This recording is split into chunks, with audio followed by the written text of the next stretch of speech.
What's going on, everyone? Welcome back to Grind Force Gaming. Nova here, and today we are talking about a very interesting concept, and that concept comes from a thought that I had the other day, which was there are so many fighters in this game that I really don't want to use.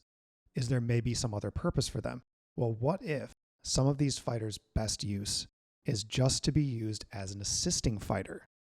And that made me start thinking, well, what assist skills do we have available to us? We've got Grind Force Gaming's DatSkat on the call with us today. What's going on, I DatSkat? Oh man, I'm having a wonderful day. Oh, perfect.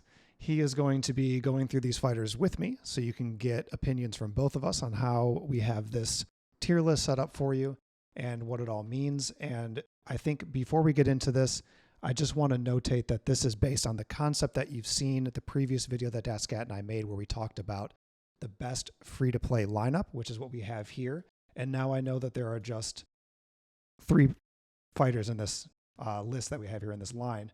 But that's because, you know, you're either going to have Bison in there if you have him unlocked already, or you're going to have another damage dealer in there subbing, which could be Combat Guile, it could be Poison, it could be regular Blanca, you know, just kind of like whatever you have that fits as a 4th role. And then we also had another video that we did on SS priority, which are the fighters that you really want to get to SS and get to their level 20 to unlock. And that would be Poison, Street Poison, that would be Bison, and then Rose as well. So assuming you've seen those videos, I have the cards up here in the top for you guys. You can check those out, or you can just find it on the Grind Force Gaming YouTube page very easily. Definitely watch those. But again, we're not talking about that today. We're talking about the best assist fighters, and that does, however, come with a caveat. Scat, what is that? So these fighters, to unlock their fighting spirit, need to be SS. And by no means should you focus on unlocking these assist skills if you have not already focused on the prioritized fighters we've listed in those previous videos aforementioned by Nova. Um, Correct. However, once you're in the late mid game, somewhere in the mid game, you're going to start being able to save up some fodder and save up some character pictures in order to level certain fighters up. These might be fighters you want to think about leveling up passively. Yes, definitely agree. You don't want to be building your assist fighters before you have your actual lineup built, right? Yeah, please. Yeah, that wouldn't make any sense. But this is assuming you have that built. This is assuming that you're just looking for that little bit extra. And the first fighter that we have on the list is EHonda. And the reason that we have him on here, I'm going to go into the gallery real quick and open him up so we can look at this together, is because once you have his fighting spirit unlocked, the way that this reads to me, and this is why I think this is definitely the priority, this is the most OP one in the game as an assist fighter. The way that it reads is that when the battle begins, 8% of damage dealt to allied fighters is transferred to EHonda. Right, so he's in the assist position, so who cares how much damage he takes? But this is a flat 8% damage reduction. That means everything's been calculated. Crit damage, Oof. additional damage that's being done due to any debuffs, or additional damage that's coming in due to buffs on the other team. 8% damage reduction to your entire team. It's incredible. Man, Nova. People might think, oh, 8%, that is massive when you're It's talking about awesome. all of the things that go into this game. 8% flat damage reduction? Come on now. That's so good. It's a lot. It is a lot. So that's why we put him in slot 1. hmm In slot 2, we're looking at Zangief, regular Zangief, and I really like this skill. So this skill triggers only for the fighter that Zangief is assisting. However, that fighter receives 25% of Zangief's defense, Wow. which could be a lot. Could be a lot. And yeah, it could be a lot. And that fighter takes 10% less damage from flame, thunder, and soul damage sources. So Amazing. really you could make a fighter that might be a little less tanky, quite a bit more tanky, and that could really help you out in a pinch. Could definitely be useful in the event that you are running Beast Zangief and Chun-Li and, let's say, regular Guile and Elena, and you just need some extra beef on just the Beast Zangief. That could be incredible. The next one that we have is Fashion Blanca, and he is a legendary fighter, but you will get him as a free-to-play account. You will just unlock him with time by logins and after reaching a certain like level of mastery or something. So it's very easily attainable. He is doing an option of 2 different buffs here as the assisting fighter. So if you are dealing flame damage, you're getting a buff from him. You're getting a 12% chance to get attack up, and that's 8% of his attack. If you are taking flame damage, you have the same percentage chance of getting 1 defense up based on his defense. That is awesome. If you're pairing him with like Dulcim, or, well, I mean, really, you would probably just pair him with Dulcim if you're not using Fashion Blanca in your actual lineup. But that is an amazing assist skill. Yeah, and I think there's value there. Like I built my Fei Long up to SSS not because I wanted to use him, but because I needed to use the fodder on somebody. And Mm-hmm. then when I unlocked Fashion Blanca, I was able to just attach Fashion Blanca to Fei Long and use him with in combination with my Dulcim. I think the mistake would be to attach Fashion Blanca to Dulcim and then not be able to use both of them in the same team. Right. So, however, in the beginning of this game, there just wasn't another flame faction character that I was really interested in. Right. Maybe Sea Viper. I see Sea Viper in Arena a lot, but really, you're gonna want to build a faction fighter to progress in your leveling and in your limit break. Yeah, Um, definitely. to Definitely. make use of that fodder. Yep. Yeah. And next on the list is Mad Ryu.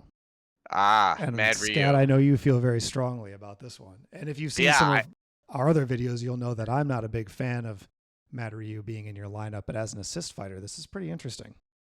I think a lot of people have built Mad Ryu. I think there is kind of a love for Mad Ryu within the game, Yeah. which is incredible. And to keep this video quick here, I'll go through this.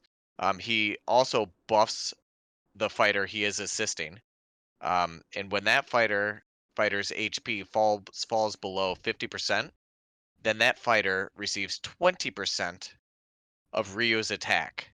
Now, because I use M Bison and M Bison's health is always getting down there, I just put Mad Ryu on M Bison. There's And a clear every time, use there, right?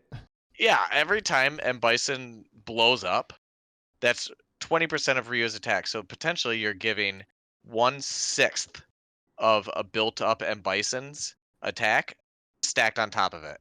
Yeah. Why wouldn't I use that? It's incredible. And since you've already built Mad Ryu and he kind of falls off in the late mid game a little bit, he still has a use here. So Right. I think that deserved a slot in our list here. Yeah, I totally agree. It is quite good in that regard. The next one that we have is Cami, and the reason that we have her is just because she's going to hop in and do an attack right away on the first fighter in their lineup and inflict armor break. Mm, And that is going to increase any more damage that's coming from your team during the time that that armor break stack is there. So if you have that paired with, actually running regular Guile, so you're getting armor break from him, and Chun-Li as well, who deals additional damage on her third slot skill. If, depending on how much armor break the enemy has on them, you can potentially get a serious boost in damage from Cami just coming in, inflicting 1 stack.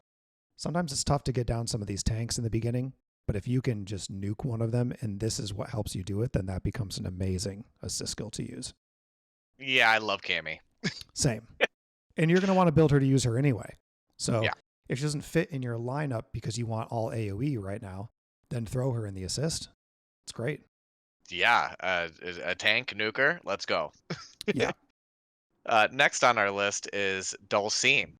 Now this one is activated off of the super combo, so you need to put Dulcim under the assist of whoever you're going to start your combo with.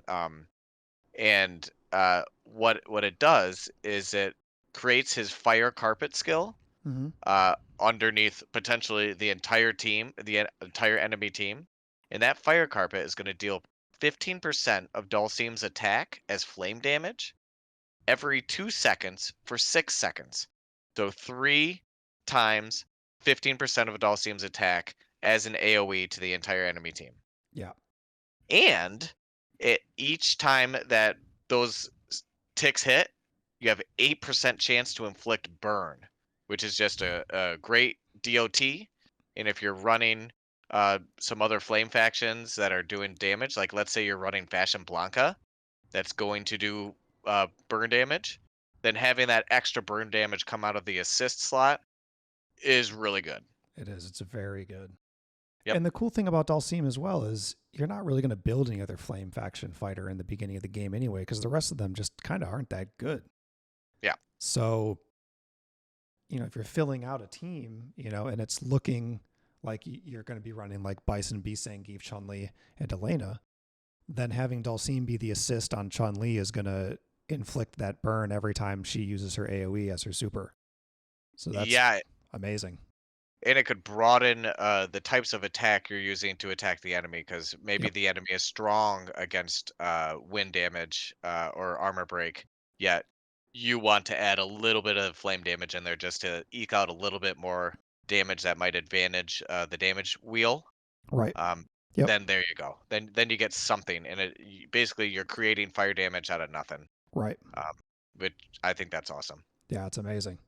And then the final two here, this might come as a surprise for you, because until I started reading through these assist skills, I just didn't really see any value in using these two.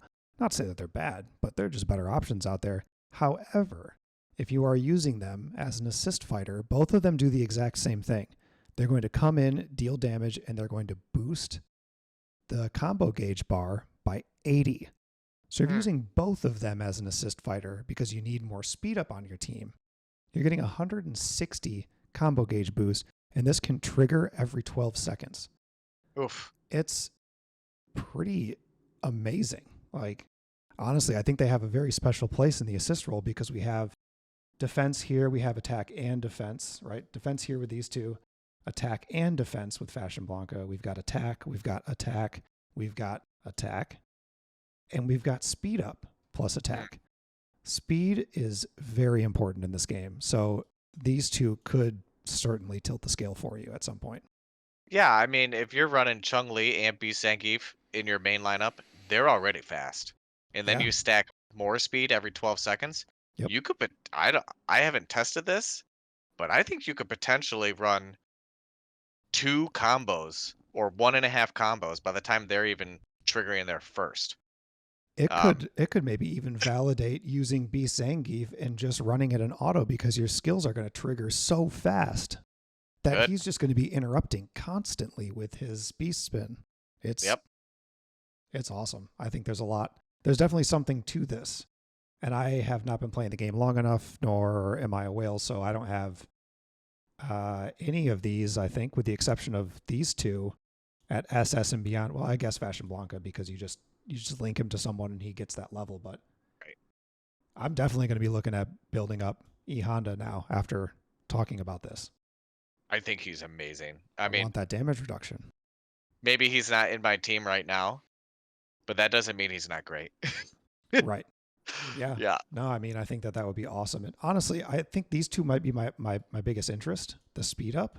However, the issue here is I already need a lot of win faction to build up Zangief. I really want to build up regular Guile too. That's going to be win fodder for me. So these, it's like we were talking about in the beginning, and what DatSkat says, you can't prioritize an assist fighter over someone that you're actually trying to use in your lineup. Right. So these two will have to come later, unfortunately. But I am very interested to see how that mechanic works. Yeah, I think the lesson here is don't sleep on these characters just because you think that they're not useful. Right. Yeah, take a look at the assist skills and see, if there's some value for your team there. But anyway, guys, that's the video for today. I hope that you enjoyed it. If you found some value in it, please hit the subscribe button. We definitely appreciate it. It helps us out a lot.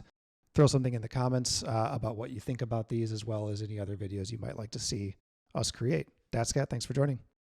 Thanks, and smash that like button too. Yeah, that's right. Hit the like, hit subscribe. See you guys later. Later.